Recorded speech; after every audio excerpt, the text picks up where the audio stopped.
Well, good afternoon, everyone. Thank you for joining this session. I see names slowing down and populating, so we can go ahead and get started. My name is Rachel Turney. I'm the Deputy Secretary at our Department of Labor. We have a panel for you of frontline employees, and we'll dive right in if that's all right. We're going to first start with some introductions, and I will ask you for your name, your position, and what sparked your interest in trauma-informed care. So first up is Kim. Good afternoon. My name is Kimberly DeYoung. Can everybody hear me? Great. I am a teacher in Red Clay School District, specifically the John Dickinson School. And I teach middle school social studies in the IB program. My interest in trauma-informed care honestly began several years ago. I had worked under Terry Lawler doing a fellowship for DOE. And during that time, I guess you could say I drank the Kool-Aid. So that definitely sparked my interest. It's nice to be here. Thank you. Thanks, Kim. Next up is Beth. Good afternoon, everyone. I'm Beth Holston, Senior Vocational Rehab Counselor with Department of Labor, specifically Division of Vocational Rehab, here in Sussex County, Georgetown.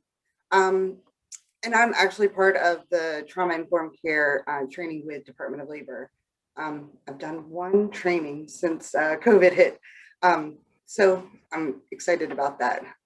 What sparked my interest with trauma-informed care is about 10 plus years of human service work, specifically with mental health.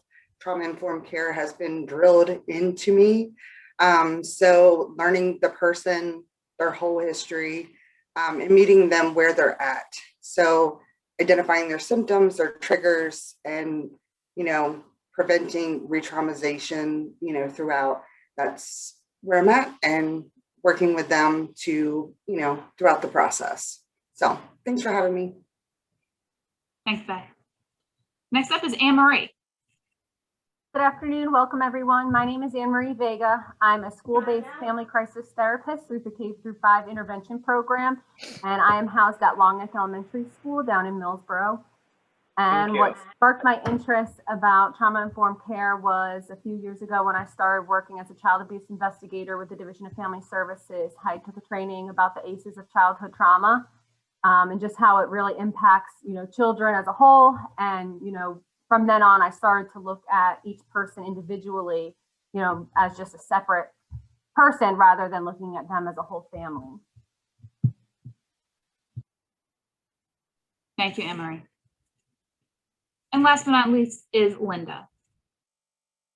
Hello, good afternoon. My name is Linda Friedman. I am a psychologist at Ferris School for Boys and in Wilmington, Delaware. And I have been interested in trauma-informed care since probably graduating from college and just looking at risk factors for juvenile delinquency and recognizing that what happens to individuals can definitely shape, how they develop over time and risk factors.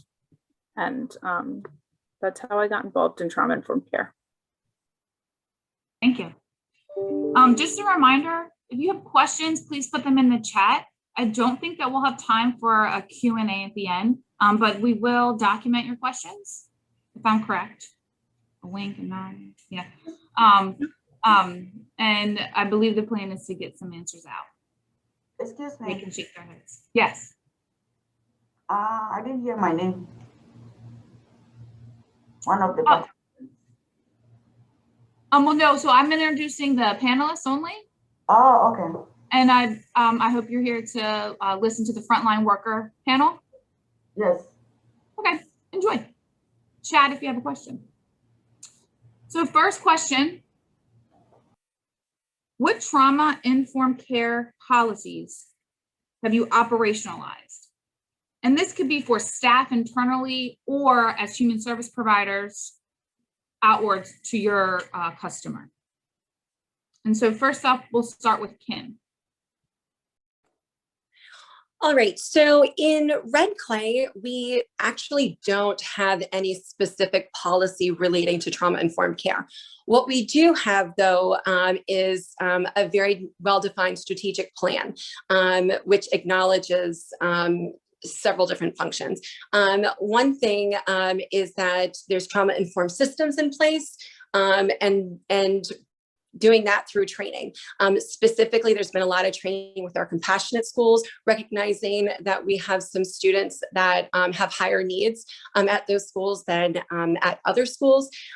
We also, through our MTSS, multi-tier system behavior support, there's more resources provided. And then lastly, but definitely not least, is the implementation of a evidence-based social emotional learning curriculum. So in Red Clay, we have both paths and second step. As an educator, I've taught second step both at the elementary level as well as the secondary level. It's a daily part of our day. And so while, like I said, we don't necessarily have policy, that's definitely room for growth. We have it, though, within our strategic plan that's coming to fruition. Thank you. Linda, are you able to address that question as well? Yes, so at Ferris School, we have been working on becoming more trauma informed since I've been there in 2012. We have different trauma groups that we run. We have a traumatic grief group that runs. We have Target that also runs, and that is more psychoeducational. And then we also have some TFCBT, both in the individual format that can be done with youth to focus on their trauma. As far as building wide, we have trauma trainings that are both for the children's department, but we've also been doing a T-care, a trauma care for residential staff within Ferris. We've been trying to implement to help the staff become more trauma informed. And we've also been able to create some space. We have a trauma, what we call a recharge room, where we've been able to set up like a carpet and paint the walls like a calming color, and put some couches and comfortable chairs for staff if they have free time, or most commonly clients with in therapy using that space. So that's what we've been doing, among other things. And then during COVID, we've also implemented a Wednesday wellness group for staff with the other psychologists at Ferris, Dr. Powers, and our chaplain, just to have staff come in and talk about whatever they might be going through. And that's been happening every other Wednesday throughout the past year. Thank you. We'll ask a question about self-care, but I love the room idea. We actually have a meditation room in one of our facilities that's predominantly filled with unemployment insurance claims processors who have been quite busy this past year. And I've heard really good things about that. And it's so nice. It's almost a simple thing to just allow employees to recharge and clear their head. So good work. Okay, next question. What tools or resources did you use to be successful? And I'm going to pass this to Anne Marie. So as a FCT with the K-5 intervention program, some tools and resources that I have used to be successful was first my ability to build and create those community partnerships. Here at school, we've had a lot of families who have had those different stressors about, am I going to have enough food on my table? So organizing different with food pantries, the school providing food.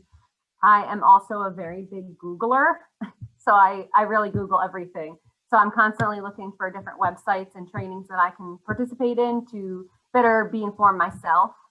I also am very big on self-care and stressing to those that I work with that you can't help take care of others until you take care of yourself first. Thank you. Kim, what tools or resources did you use to be successful? So within the classroom, I think it's really important to create just a community of empathy, that students recognize, how they can empathize rather than sympathize with their peers. So what I do to bring about that sense of building within the classroom is, even at the secondary level, I, at the beginning of every class, have like what at the elementary level they call the morning meeting. During that time, we share. I do a regulation poll. We do a question of the day, which is unrelated to content, and then an activity. And that activity can be name that tune, what's in the box, just fun things to get, a little bit of engagement. The most important thing that I do, though, would be that regulation poll. And what that does is I have students both physically in the classroom and on Zoom at the same time. So I have, I do a Zoom poll, which is really nice and easy to set. And then just ask how they're feeling. But it definitely took time to teach. Because I mean, there's a lot of adults that can't articulate their emotions very well. So it's definitely, it takes time, but for them to then assess how they feel right at that very moment, it gives me a good temperature of the classroom. And then that tells me, okay, do I need to do some breathing or movement techniques after our little meeting to either rev up the brain because it's 7:25 in the morning and they're still tired, or we just came back from lunch and now they're kind of like mush because they have full bellies. So I think it's really important that they register that I'm there as that supportive adult, regardless, that they also have peers that have very similar interests, by doing that question of the day. So they realize that we have a family aspect going on. One resource that I absolutely love and can't say enough about is Pure Edge. The trainings that I went through with them not only kind of transformed myself, but then it allowed me to transform my classroom. And it's through those resources that I've been able to explain the psychological and the physiological aspect of taking a breathing break or a movement break, and what that means not only for the students, but then for me, because my line this year has been tech happens, and there's no getting around it. So I try to model as much as possible that these moments can happen to anybody, and we do have things that can either, like I said, calm us down or rev us up. So those would definitely be the tools and resources I find successful in the classroom. Thank you. Now, you said Pure Edge or Peer Edge? Pure. Yeah. Thank you. In case anybody wanted to write that. One thing I think is really important that you hit on is, and you might have a different purpose for it, but you're asking, how are you? And I think that that's important to your customers or to your colleagues. And I think that's a really good reminder. It's just a good way to just have a level playing field, check in, and have a real human to human contact. How are you? Is a really powerful question. So thanks. Okay, next question. What is your go-to self-care tool? Here we'll start with Beth. So my go-to self-care tool, first and foremost, is always music. I really have missed live music over the last year. If anybody knows me, concerts are my thing, and so it's been a hard year. Gave up a lot of concert tickets in 2020. So music, long car rides, coffee, and chatting with friends. 2020 was hard, not seeing friends face to face. So, and learning technology, I did not FaceTime prior to 2020. So FaceTiming with friends for either happy hour or coffee time was a self-care tool that I learned. And then journaling and reading really became a big thing. I gave up Netflix during 2020. So, and then affirmations and meditation, I really brought back into, and I use a lot of affirmations when working with clients. They often find it silly, but they work. Thank you. I think you shocked a lot of us when you said you gave up Netflix. More power to you, sister. Linda, how would you answer that question? So I thought more about this question as far as a self-care tool that I teach the youth that I work with, which is called an SOS. And it's a self-regulation tool that helps with kind of bringing people back from being in that fight or flight state of mind. So SOS stands for slow down, orient yourself, and self-check. And I can just quickly walk through it. So slow down is just taking a moment to maybe take a breath, to create some space in your mind, to just take a step back and kind of quiet your mind a little bit. And orienting yourself, the O for the SOS, is to orient yourself back to one thing that helps you remember who you are at your core, what you value as most important, what your goals are. And once you've done that, you self-check. So when you self-check, you check in with yourself. What's my stress level right now from 1 to 10, 1 being the least amount of stress, 10 being the greatest amount of stress? And what's my personal control? Not how much control you have over the situation, but how much control you have over effectively thinking through things at this present moment. So if your thinking's kind of foggy and you're not able to clearly think things through, you would be low in your personal control. And if you can clearly think things through effectively, then you would be high. So that is an SOS. And I practice that with youth. I teach it to them. And that really, you know, if people can kind of bring that stress level down and bring that personal control up, they're able to elicit a lot of the other self-care tools or problem solving much better when those numbers are, when that stress is down and that personal control is high. Thank you. That was really well articulated. I think Beth is doing some SOS and when she can't get to a concert, so she realizes what she can control and she gets in the car and she listens to music and drives. Exactly. Good example. Thank you.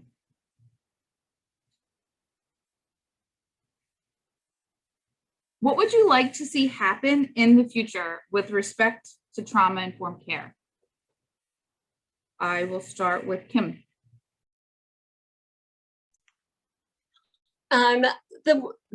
Honestly, it's one thing, and I feel like it's training. I feel that all teachers, it should be part of our certification. We are all trained on the effects of ACEs on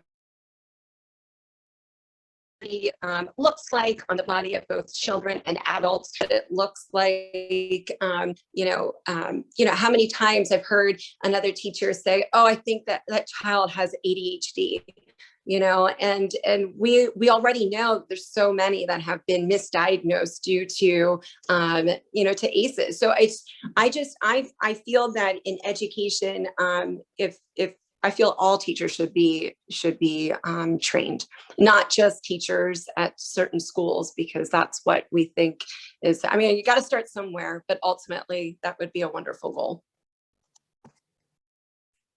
Thank you. That's a great point. In fact, in lots of curriculum, as we train future workforce, this is my hat, so to speak, with teachers, with social workers, there's a lot of occupations that, how great this could be integrated into the curriculum as people are learning to pursue specific occupations.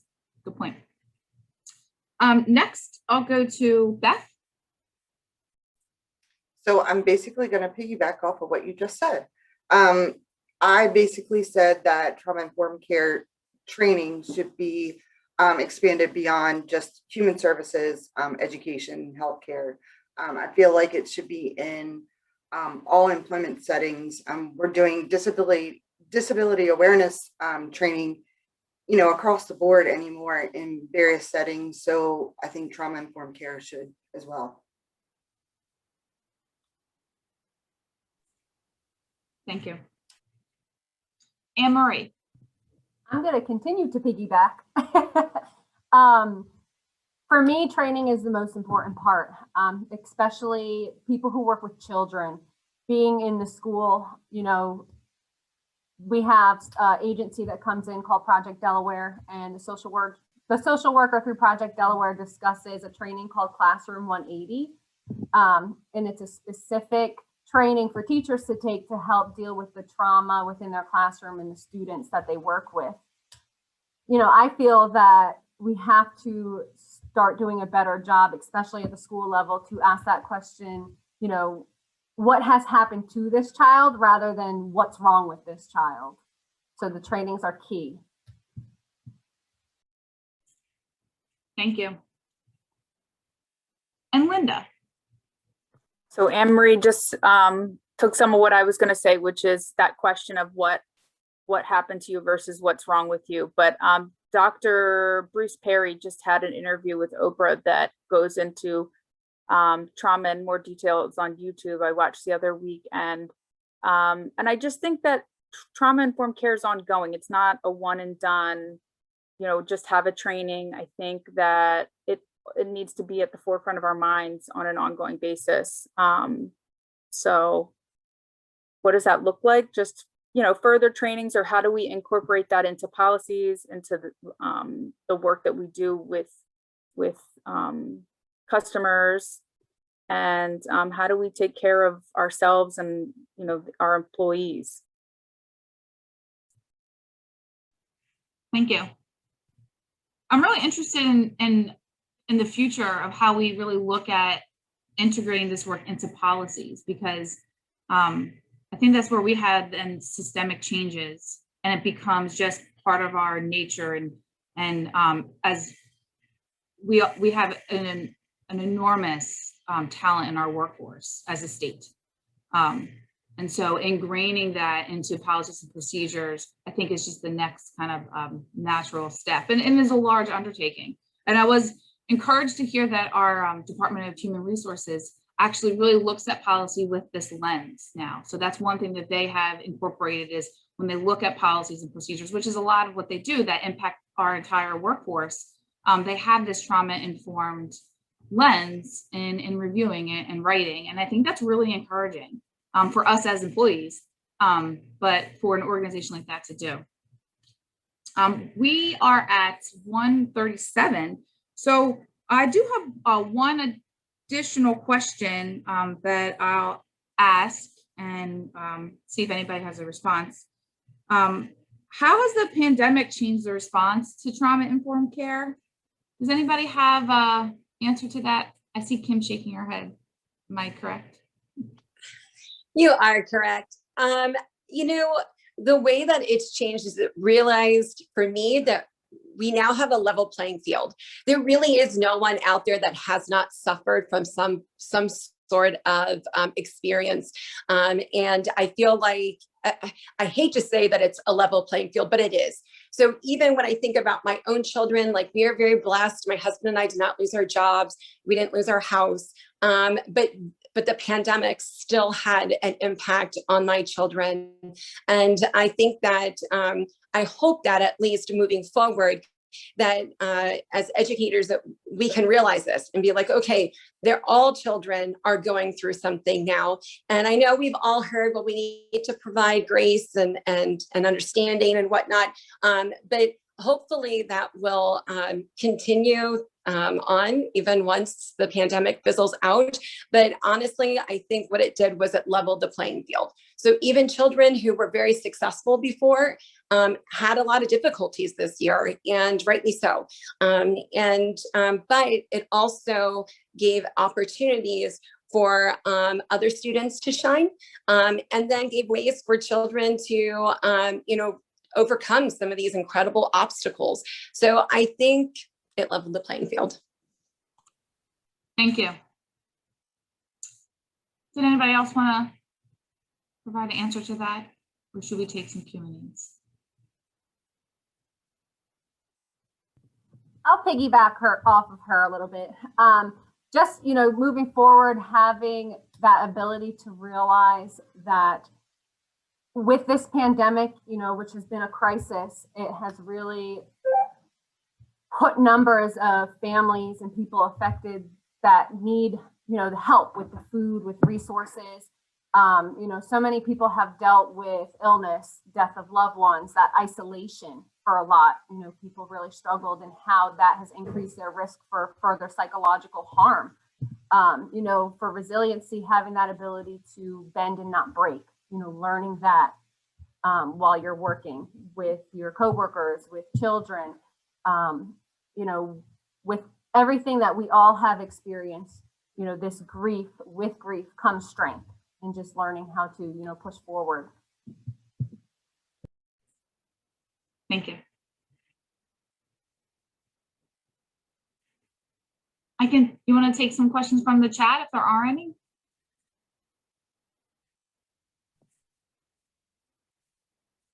It doesn't seem that Okay. there have been any questions, but we can open the chat up right now for questions. If no one has a question, I have a question. Go for it. All right. So you've touched on a little bit, but implementing trauma-informed care can seem really, really daunting in the beginning. So like maybe in one sentence, what advice would you give to someone who's just starting out in their trauma-informed care journey?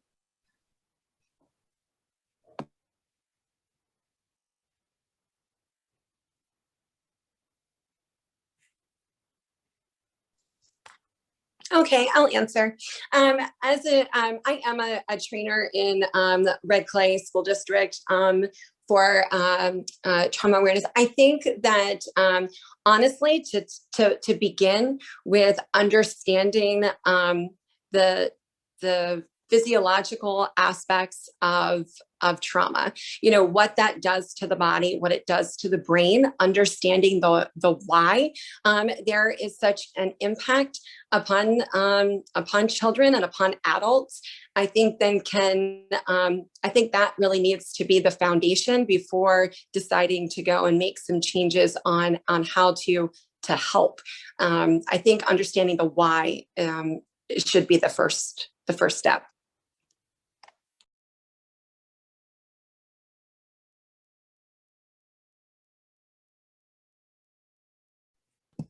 Thanks. So anybody else that wants to ask a question? We have real experts in the room here. I can ask a question from each of your respective perspectives. When each of your agencies or school districts started on their path to become trauma informed, what do you think is the thing that they did well? And then what's the area that you wish, if you could go back in time, you might have addressed it differently? I can speak to that. At Ferris School, I've had the pleasure of working with administration within the building and within, the directors above myself that have been more than supportive as far as implementing various recommendations or trying to make things more trauma informed, whether it's training staff or working with the youth or being more trauma informed between one another in the building. So that's been a wonderful thing because it's really they've allowed someone like myself to have the idea of doing a recharge room and them supporting that and funding, let's get some plants in there and let's paint the walls. And so that's really made a huge difference, is just being supportive of making these things happen. And the things that I think working in a system, a residential setting or in corrections, people who are in the room can speak more to this too, but it is a closed system and people are very slow to change. So you get, a little pushback, but I think persistence, eventually it wins, whether it's just having small meetings about how do we be more trauma informed, creating trauma informed committees within the building, and having it be open to staff for them to voice their questions, comments, concerns, and like I said, doing ongoing trainings. Has been things that have been done to kind of push back on that. and make those long-term changes. I can tell you that labor has borrowed a couple things from the kids department in regards to some materials that you have published. We have taken and tweaked. And I have also received some of your surveys that have been sent out by your leadership because I think it's a great way to just really, I'm always interested in labor about what our employees, what they're thinking, what they're needing. And surveys are a great way to do that, but they're also a good point to either do it, check in on what's their level of trauma informed. You know, there's different things that you can gauge by also checking in. So it's kind of a twofer. So again, appreciate your work. Appreciate all of your work. I could never do what Anne-Marie has done, and been with those families that have experienced trauma. So, and Yes. teachers and all the likes. And definitely, you know, I feel like the kids department is really doing a great job of looking at like that vicarious trauma and how, you know, being that frontline worker at DFS investigating child abuse, you know, how am I affected as a worker? You know, hearing the things that I've heard or seeing the things that I've seen. So it's very important in our, you know, kids department trauma informed care committee. You know, I just became a member a few months ago. They do a great job, you know, putting out information to us. Over winter break, they had some art supplies for everybody to do, like a paint night, you know, at home with your spouse or loved one, which I loved. That was very fun. So I think as a whole, you know, across the state, we're moving in a great direction.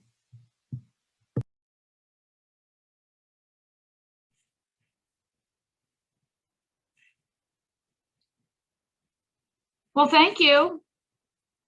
We have, I think we'll be kicked off in 4 minutes. You can leave the room if you choose, run to the potty, get a drink, because there's more conference coming ahead. We have at 2 o'clock, a deep dive on national trauma work. So I hope you all enjoyed that. And thank you for spending time with us. And thanks to our panelists, of course. Give them a round of applause.